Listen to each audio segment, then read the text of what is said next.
The regular shopping cart trick does not work with the Apple credit card.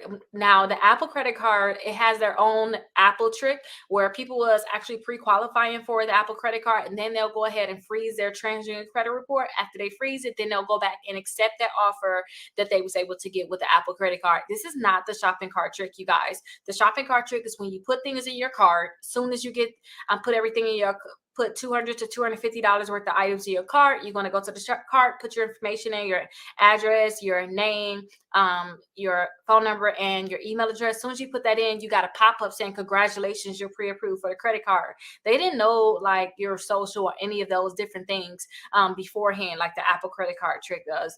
This is totally different, but you could try to see if you can get the Apple trick to work for you.